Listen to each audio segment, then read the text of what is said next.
وہ جو پورا دن عبادت کرتا ہے اس پر ایسے فضیلت ہے جیسے نبی کریم صلی اللہ علیہ وآلہ وسلم کو امت کے عام آدمی پر۔ سبحان اللہ، کہاں نبی کریم صلی اللہ علیہ وآلہ وسلم کی فضیلت اور کہاں ایک عام آدمی کی علم کی فضیلت۔ تو آپ دیکھیے، آپ علم حاصل کرنے کے لیے جب آپ گھر سے نکلتے ہیں تو نبی کریم صلی اللہ علیہ وسلم کہتے ہیں کہ فرشتے قدموں تلے اپنے پر بچھا دیتے ہیں، ہم ان کے پروں کے اوپر بیٹھ کر آتے ہیں، ہمیں نظر نہیں آتے کیونکہ یہ غائب کا علم ہے۔ سبحان اللہ، اس دنیا میں کچھ فرشتے ایسے ہیں جو بھیجے ہی اس لیے گئے ہیں کہ وہ ایسی محفلوں کو ڈھونڈتے ہیں جہاں پہ اللہ کا ذکر ہوتا ہے، جہاں پہ قرآن کا ذکر ہوتا ہے۔ اب ہم ذکر کر رہے ہیں، آپ اپنے گھر میں بیٹھ کے سن رہے ہیں، الحمدللہ یہ محفل ہے ہماری قرآن کی، اور وہ اس محفل میں وہ فرشتے کہتے ہیں کہ وہ پر اپنے بچھا کر قطار در قطار آسمان تک پہنچ جاتے ہیں، اور پہنچ کے کیا کرتے ہیں آپ کو پتہ ہے؟ وہ اس محفل میں بیٹھے ہوئے لوگوں کے لیے استغفار کرتے ہیں۔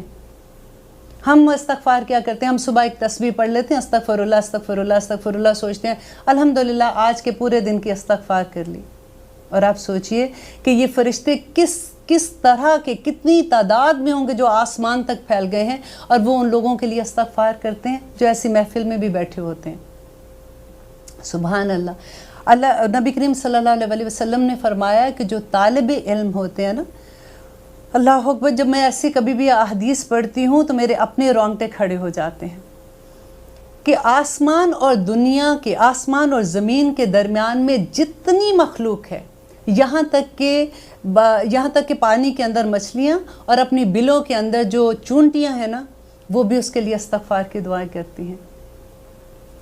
قیامت کے دن جو علماء ہیں وہ کہاں پہ بیٹھے ہوں گے آپ کو پتہ ہے؟ وہ نور کے ممبروں پہ بیٹھے ہوں گے۔ قیامت کے دن کی آپ نے پڑھا ہوگا، آپ لوگ سبھی الحمدللہ مسلمان ہیں اور جانتے ہیں کہ نفسا نفسی کا کیا عالم ہوگا۔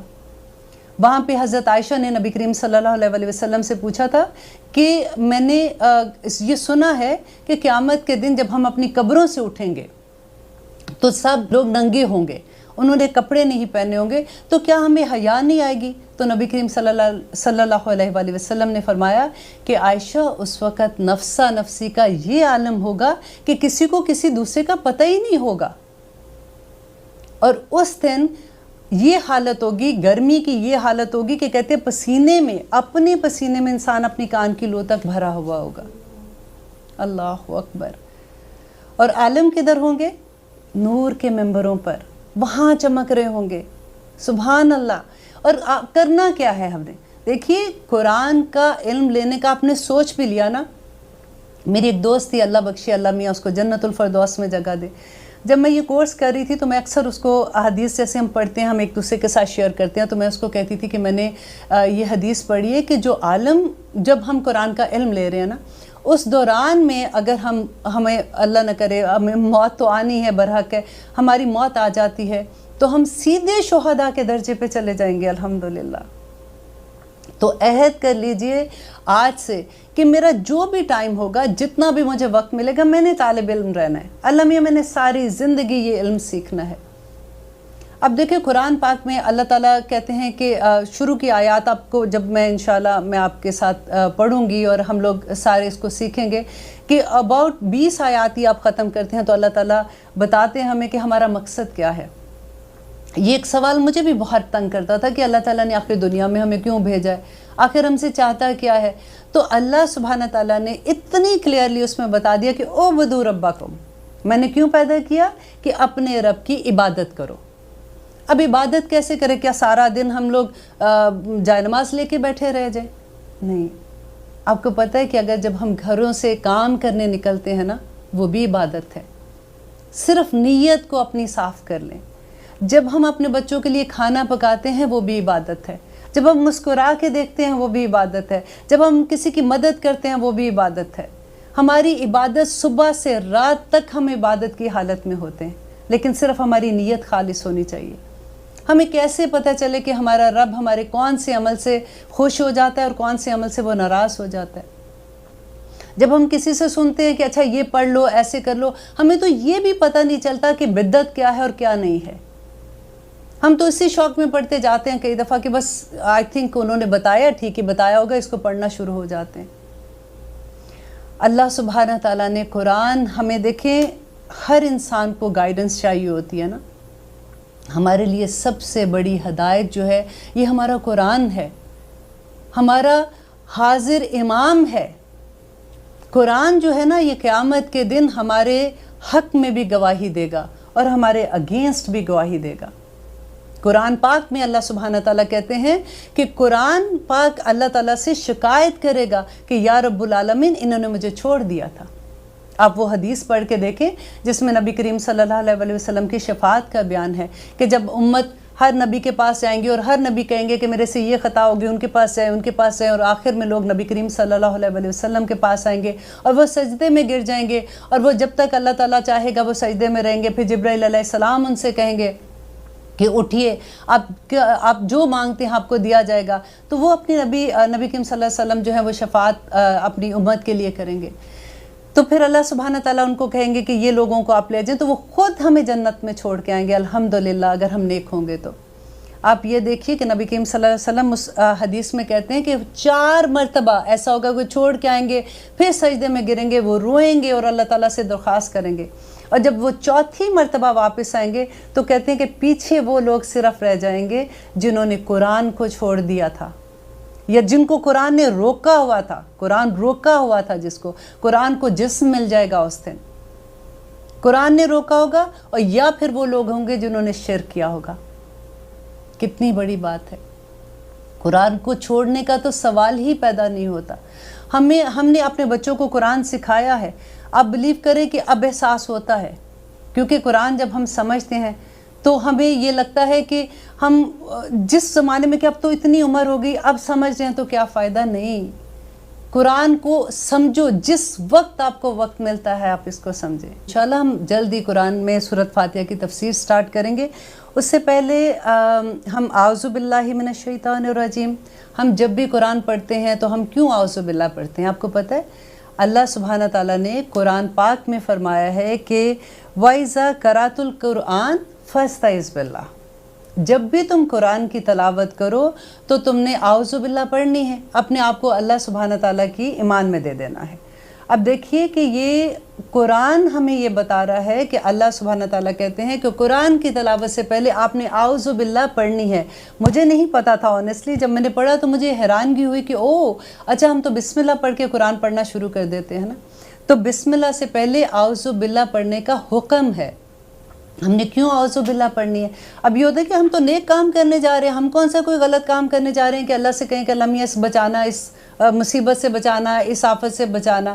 لیکن ہم تو قرآن پڑھنے جا رہے ہیں، کیونکہ شیطان جو ہے اس کو کسی صورت یہ پسند نہیں ہے کہ ہم قرآن کا علم لیں. اب دیکھیے کہ ابلیس کون تھا. اب ہمیں اللہ سبحانہ تعالیٰ جب ہم سورۃ بقرہ پڑھیں گے نا، آپ بلیو کریں آپ کو اتنا مزہ آئے گا، آپ کو اتنا مزہ آئے گا کہ آپ کا دل ہی نہیں چاہے گا کہ کوئی آیت، جیسے اگر ہم فار ایگزامپل 5 آیات کریں گے نا تو آپ کو افسوس ہی رہے گا کہ ہائے 6ٹھی بھی کاش آیت کو ہم لوگ آج کر لیتے. اتنا مزہ آتا ہے کیونکہ قرآن جو ہے نا وہ نزول کے حساب سے جیسے نازل ہوا تھا اس طرح سے قرآن کتاب کی شکل میں نہیں ہے. اور مجھے کبھی بھی پہلے سمجھ نہیں آتا تھا جب ہم سنتے تھے اچھا نازل ایسے ہوا تھا لیکن یہ کتاب کی شکل میں، تو واٹ از دا ریزن. لیکن جب آپ سورۃ بقرہ سٹارٹ کریں گے نا تو آپ کو اس کی بھی حکمت سمجھ آئے گی کہ اللہ سبحانہ تعالیٰ نے کیوں اس طرح سے ہمیں کتاب کی شکل میں دیا، اور کس طرح سے نزول فرق تھا اور کتاب کی شکل میں کیوں فرق ہے. اب دیکھیے اللہ سبحانہ تعالیٰ جو ہمیں بار بار وارن کر رہے ہیں کہ قرآن سٹارٹ کرنے سے پہلے اعوذ باللہ پڑھ لینا، تو یہ شیطان ہے کون، ہم اس سے کیسے بچیں، اور ہمیں کیوں بچنا ہے، اسے پتہ ہونا چاہیے نا. ہمیں اپنے دشمن کا تو پتہ ہونا چاہیے. اللہ سبحانہ تعالیٰ شروع میں سورۃ بقرہ میں بتا دیتے ہیں کہ شیطان جو تھا یہ ایکچولی ابلیس جو تھا یہ جنوں میں سے تھا، اور وہ اتنا عبادت گزار تھا. یہ بڑی ڈرنے کی بات ہے، ذرا غور سے سنیے گا کہ یہ اتنا عبادت گزار تھا کہ اللہ سبحانہ تعالیٰ نے اس کو فرشتوں کے درجے پہ رکھا ہوا تھا. وہ ان میں آتا جاتا تھا، ان میں بیٹھتا تھا، اور کیونکہ عبادت اتنی کرتا تھا اللہ کے ڈیفینیٹلی فیورٹ بندوں میں ہوگا. اب ہوا کیا کہ جب آدم علیہ السلام کی تخلیق کا اللہ سبحانہ تعالیٰ نے سوچا اور اللہ تعالیٰ نے فرشتوں کو کہا کہ میں آدم بنانے والا ہوں اور میں وہ کریٹ کرنے والا ہوں، تو فرشتوں نے جو اللہ تعالیٰ کے ساتھ بات کی، یہ انشاءاللہ سورۃ بقرہ کے شروع میں آ جائے گا آپ کو، اس لیے میں ابھی وہ پورا قصہ نہیں بتاتی ہوں۔ تو جو ابلیس تھا نا، اس نے اللہ تعالیٰ نے جب ان کو کہا کہ آدم کو سجدہ کرو، تو فرشتوں نے تو سجدہ کر لیا، وہ فوراً سمعنا و اطعنا کہ انہوں نے سنا اور انہوں نے اطاعت کر دی، لیکن ابلیس نے سجدہ نہیں کیا۔ آپ کو پتہ ہے وجہ کیا تھی؟ کہ آدم علیہ السلام کو اللہ تعالیٰ نے نام سکھا دیے، ٹھیک ہے، علم کی بنا پہ آدم کو فضیلت ملی تھی، اور ابلیس نے کیا کیا تھا؟ ایک سجدے سے انکار کیا تھا، صرف ایک سجدے سے۔ تو اس کے جواب میں اللہ سبحانہ تعالیٰ نے اس کو کیا کہا تھا کہ تو مردود، یہاں سے نکل جا، اس پہ لعنت ہے۔ ہم ایک فجر کی نماز میں کتنے سجدے چھوڑتے ہیں؟ 4 سجدے چھوڑتے ہیں، صرف ایک فجر کی نماز۔ اللہ ماشاءاللہ، میں سب کی بات نہیں کر رہی ہوں، ہم اپنے بچوں کو ہی دیکھ لیں۔ یہ بہت ڈر والی بات ہے کہ اللہ کے صرف ایک سجدے سے انکار پہ اللہ تعالیٰ نے اس کو کہاں پہ پھینک دیا۔ اور پھر اس کے بعد اللہ تعالیٰ نے آدم علیہ السلام کو جنت میں بھیجا، پھر آدم علیہ السلام نے وہ پھل کھا لیا۔ It was a beautiful story, انشاءاللہ سورۃ بقرہ میں آئے گی تو ہم اس کو ڈیٹیل میں دیکھیں گے۔ پھر آدم علیہ السلام کو اللہ تعالیٰ نے جب دنیا میں بھیجا تھا تو سب سے پہلے کیا کہا تھا؟ آپ کو پتہ ہے اللہ تعالیٰ نے آدم علیہ السلام کو اور حوا کو کہا تھا کہ اب تم دنیا میں اتر جاؤ، تمہیں ہماری طرف سے ہدایت آئے گی۔ جو اس کو ہدایت آئے گی، کون سی ہدایت آئے گی اللہ تعالیٰ کی طرف سے؟ یہ قرآن آئے گا۔ یہ قرآن جو تورات تھی، زبور تھی، انجیل تھی، اللہ تعالیٰ نے ہمیں پیدا کر کے پھینک نہیں دیا، اللہ تعالیٰ نے ہمیشہ ہمیں گائیڈنس دی ہے۔ تو میری طرف سے ہدایت آئے گی، جو اس کو مانے گا، جو اس پہ عمل کرے گا وہ کامیاب ہو جائے گا، اور جو نہیں عمل کرے گا وہ نہیں کامیاب ہوگا، سیدھی سی بات تھی۔ اور اللہ تعالیٰ نے ساتھ ہی وارن کر دیا کہ اس زمین پہ تمہارا دشمن یہ شیطان جو ہے یہ تمہیں بہکاتا رہے گا، کیونکہ اس نے اللہ سبحانہ تعالیٰ سے وعدہ کیا تھا کہ میں تیری امت کو آگے سے آؤں گا، پیچھے سے آؤں گا، دائیں سے آؤں گا، بائیں سے آؤں گا، اوپر اور نیچے کا وہ بھول گیا تھا، جس پہ کہا تھا کہ ہم سجدہ کر سکتے ہیں اور اللہ سے دعا کر سکتے ہیں۔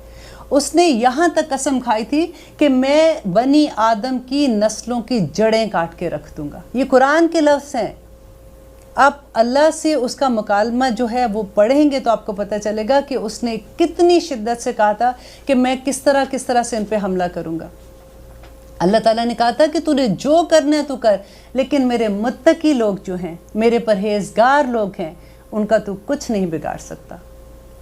یہ بڑی خوبصورت بات ہے، پتہ دل کو ایک چین بھی پڑ جاتا ہے کہ الحمدللہ اگر ہم کوشش کر رہے ہیں نا، ہم اللہ تعالیٰ کے راستے میں بھاگنے کی کوشش کر رہے ہیں، اللہ تعالیٰ کو منانے کی کوشش کر رہے ہیں، الحمدللہ اللہ تعالیٰ ہمیں اپنے متقی لوگوں میں قبول کر لے تو پھر ہمارا شیطان کچھ نہیں بگاڑ سکے گا انشاءاللہ۔ لیکن شیطان ہمیں وسوسے ڈالتا رہتا ہے۔ قل اعوذ برب الناس کیا ہے؟ قل اعوذ برب الفلق کیا ہے؟ اللہ تعالیٰ نے کہا کہ ایوری نائٹ پڑھو، اپنے اوپر دم کرو۔ نبی کریم صلی اللہ علیہ وسلم اپنے ہاتھ پہ پھونکتے تھے، جہاں تک ہاتھ جاتا تھا وہ اس کو اپنے جسم پہ لگاتے تھے، دم کرتے تھے تاکہ شیطان سے میں دور رہوں۔ اور یہی امت کو سکھایا، کیونکہ نبی کریم صلی اللہ علیہ وسلم کا ہر عمل ہی امت کے لیے تھا، امت کو سکھانے کے لیے تھا۔ تو شیطان کے حملے سے بچنے کے لیے ہمیں قرآن کا علم، تو ہمیں جب پتہ ہوگا تو ہم کریں گے نا یہ ساری چیزیں۔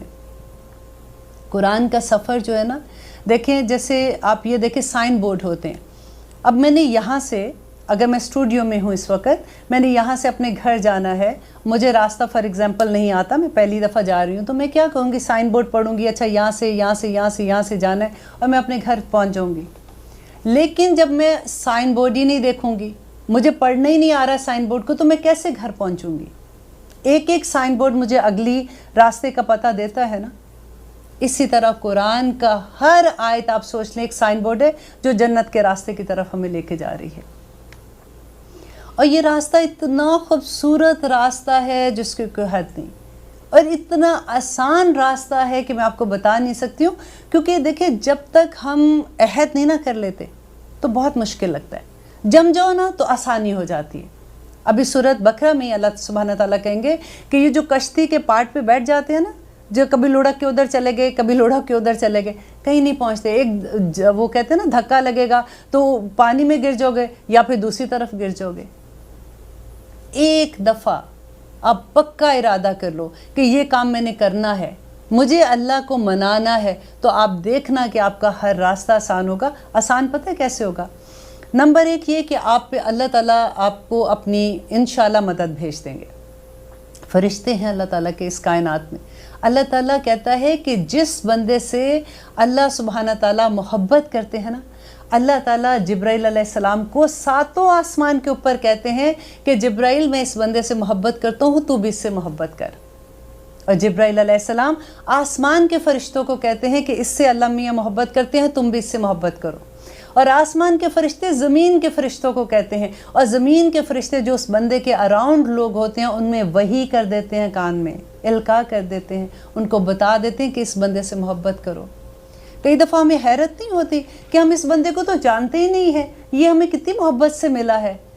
اور بہت دفعہ ایسے آپ کو ہوگا کہ اجنبی لوگ آپ سے محبت کر رہے ہوتے ہیں، آپ کو پیار سے دیکھ رہے ہوتے ہیں، آپ سے اخلاق سے بات کرتے ہیں، تو آپ سمجھ لیں کہ اللہ سبحانہ تعالیٰ کو آپ پسند آ گئے. بڑا خوبصورت راستہ ہے.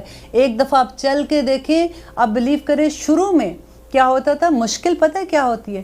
چلنا تو آسان ہے کہ انسان چلا جاتا ہے، کیونکہ پھر جب ہم چلتے ہیں نا تو یہاں پہ ایک آگ لگتی ہے کہ جو میری اولاد ہے، جو میرے گھر والے ہیں، جو میرے اراؤنڈ ہیں، جو میری فیملی ہے، میرے بہن بھائی ہیں، وہ اس لیول پہ نہیں آ رہے ہوتے نا جب، تو بڑی تکلیف ہوتی ہے.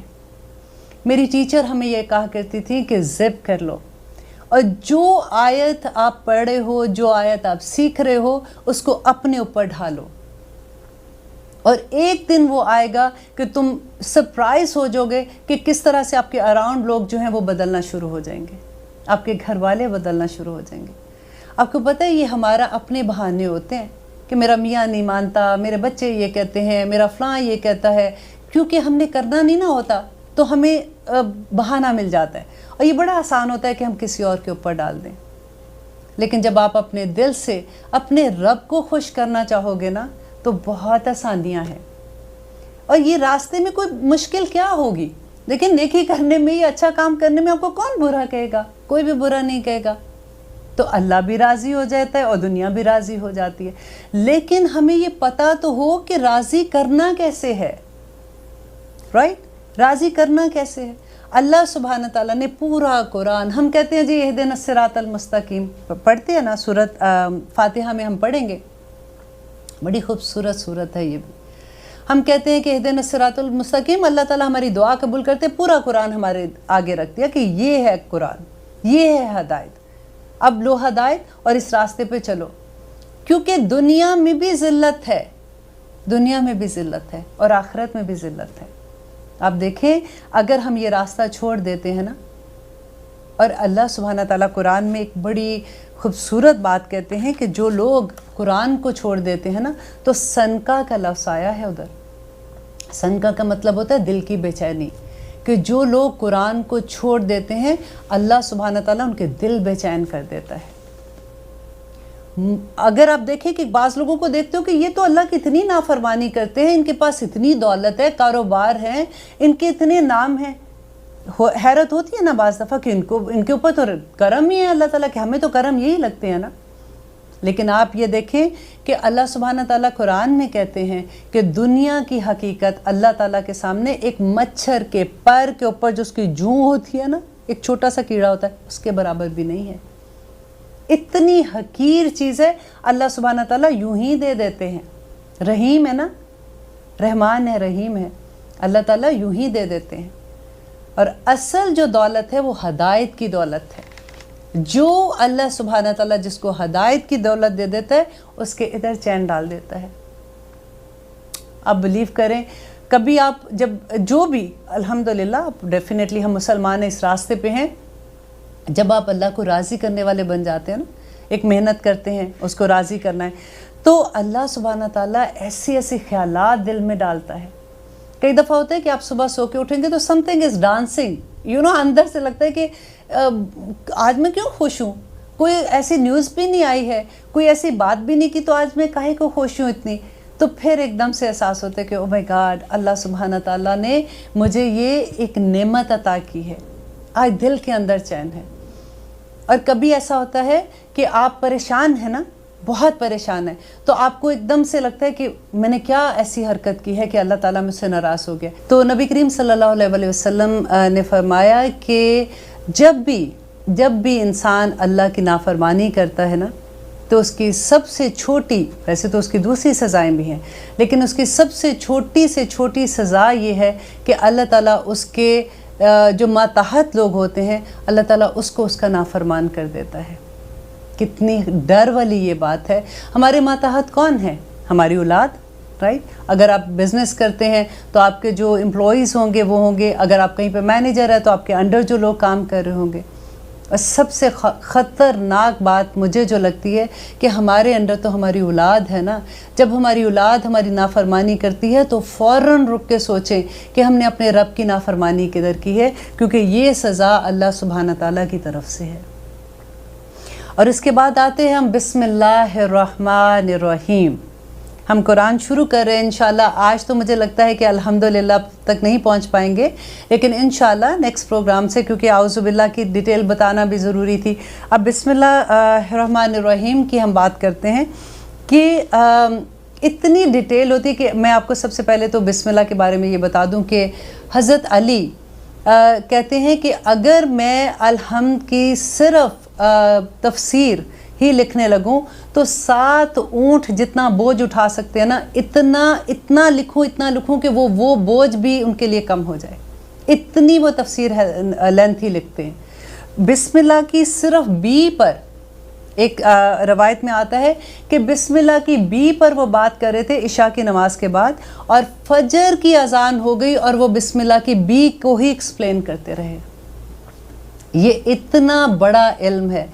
ہم تو صرف ترجمہ پڑھ کے خوش ہو جاتے ہیں نا, اور آپ بلیو کریں کہ جو اردو کا ترجمہ ہے نا وہ بالکل اس سے انصاف نہیں کرتا. وہ تو صرف ایک ہوتا ہے کہ انڈرسٹینڈنگ کے لیے ہوتا ہے کہ عربی زبان کی فصاحت و بلاغت اگر آپ دیکھیں گے, جب آپ کو سمجھ آنی شروع ہوگی انشاءاللہ.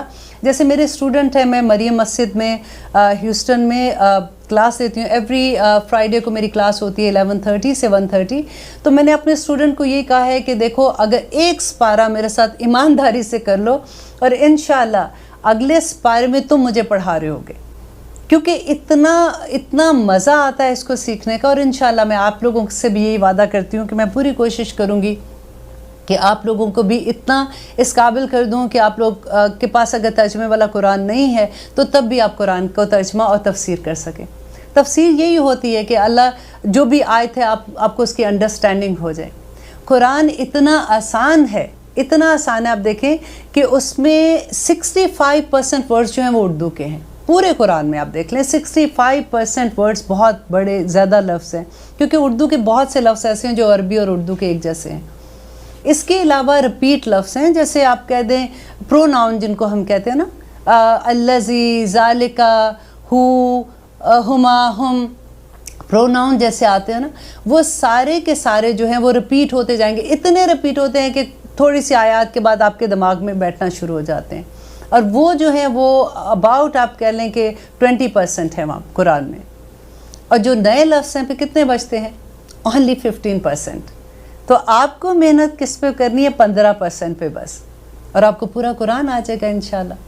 ایک سپارہ ختم ہوگا نا, پھر ہم بات کریں گے, ٹھیک ہے. اب ہم بات کر رہے تھے بسم اللہ الرحمن الرحیم. جابر علیہ السلام فرماتے ہیں کہ جب یہ آیت نازل ہوئی, جب بسم اللہ الرحمن الرحیم نازل ہو رہی تھی تو بادل مشرق کی طرف سے چھٹ گئے, ہوائیں ساکن ہو گئیں, جانوروں نے بھی کان لگا لیے, شیاطین پر آسمان سے شعلے گرنے لگے. پروردگار عالم نے اپنی عزت و جلال کی قسم کھا کے کہا کہ جس چیز پر میرا یہ کلمہ پڑھا جائے گا میں اس میں ضرور برکت ڈال دوں گا, ضرور برکت ڈلے گی. دیکھیں, ہم ہر کام کے شروع کرنے سے پہلے بسم اللہ پڑھنی ہے. خطبہ شروع ہونے سے پہلے, وضو کرنے سے پہلے, اگر آپ وضو کرنے سے پہلے بسم اللہ نہیں پڑھتے آپ کا وضو ہی باطل ہو جاتا ہے. جانور کو ذبح کرتے ہوئے, کھانا کھاتے ہوئے, پانی پیتے ہوئے, ہر چیز سے پہلے آپ کو بسم اللہ پڑھنی ہے. اور ایک بڑی خوبصورت روایت میں پڑھی تھی کہ قیصر روم